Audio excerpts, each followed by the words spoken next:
Hi, we are here with Cynthia Thurlow. We just got off the stage talking about women's health and the shifts that happen, especially in midlife. So, what are the top three things that people don't realize happen to us as our bodies change? Yeah, so with those shifts in estrogen, progesterone, and testosterone, we get changes in our bone health, for number one.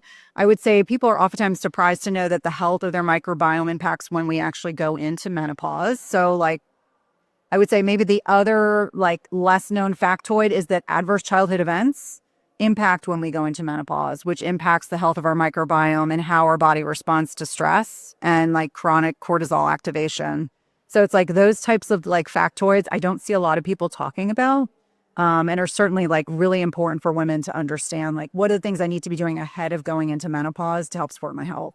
I love that. I love that you're helping to connect the dots because usually people just think about, oh, hormones. I mean, we kind of know about bone, but we also don't think that it really is something to take care of in our 30s to prepare us for our 50s and beyond. I mean, current guidelines suggest that we get DEXA screening at 65. What a lot of women don't understand is that, like, when we're breastfeeding our children, we are actually breaking down bone, and that is part of that whole physiologic process. So I think it's important for women to be screened in their 30s or their 40s. The DEXA is inexpensive. It's like $100. Like for sure, at least by 35, set your baseline because then you can see where the changes are. How often would you recommend that somebody checks in with themselves in regards to a DEXA scan? I think it's largely dependent on what they find. Like if you have healthy bone mass, because we get peak bone mass in our early 20s. And like as an example, if a woman's taking oral contraceptives as a teen or Depo-Provera, I might be checking it earlier. I would say if someone's breastfeeding for a long period of time, I might be checking it every 5 years. Obviously, if someone's osteopenic already or osteoporotic, then you need to be checking every 1 to 2 years. So I think a lot of it's dependent on what do they find. And the other thing is continuing to support bone health throughout your lifetime. That's really important. Like, don't panic at 60. Like, start thinking about it when you're younger so that you don't have to ever have a panic episode. Right. Like set yourself up now. I say, like in the 30s, start the strength training. That's an easy way to support bone health. What is another way we can help support our bone health? Strength training. You got to lift weights. And it doesn't mean like hand weights that are 5 pounds. It actually means strength training. So you put stress on the skeleton, along with like adequate protein intake and making sure, you're eating a healthy diet. You're not drinking alcohol excessively, not using illicit drugs, of course. But I think those are things I tend to think about the most, that I think have, the most impact. And then not panicking, you find out if you're osteopenic, because Caucasians in particular are just at greater risk, especially if you're a thinner woman and you have a family history of osteoporosis. Like my grandmothers both had osteoporosis, my aunts have osteoporosis. So it means I had to be doing more up front. And now as a menopausal female, definitely on HRT, strength training, and actually giving consideration to anabolics. I think that's a great point that it's like you may have the genes, but it doesn't mean it's necessarily your destiny, that you have to do a little bit of extra work, lifestyle wise, habit wise, in order to make sure you stay ahead of what your potential genetic makeup could be. This talk for women's health was filled to the room. People were asking so many questions. We had to grab her to even get her for this interview. Everyone is just talking about hormones.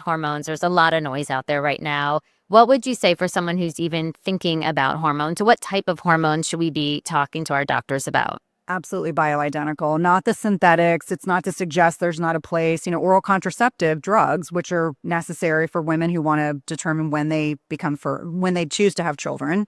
And I'm all like pro-choice. I think when we're talking about replenishment of hormones, we're talking about body identical, bioidentical. So progesterone, not progestins, estradiol, which is the predominant form of estrogen our bodies make on their own, and testosterone if needed.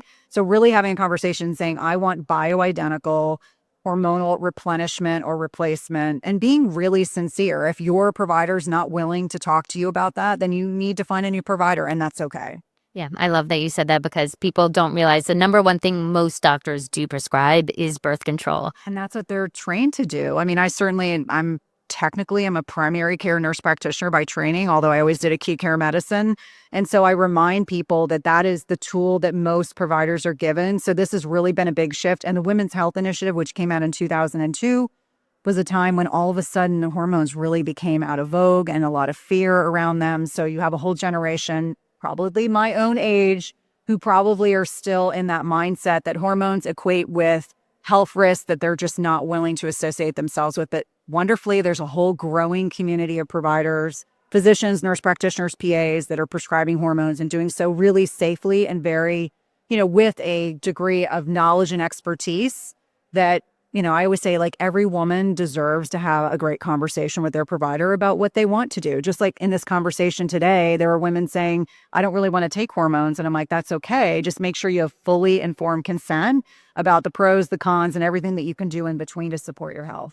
And just to close out, what is a one daily habit that you can't live without? Exercise. I would say exercise, whether that's like strength training, zone 2 training, just recovery work, whether it's high intensity interval training. I mean, that's like my big like stress relief. So my husband would agree with that. He would say, oh, she never misses a workout, rarely. Thank you so much. Thank you.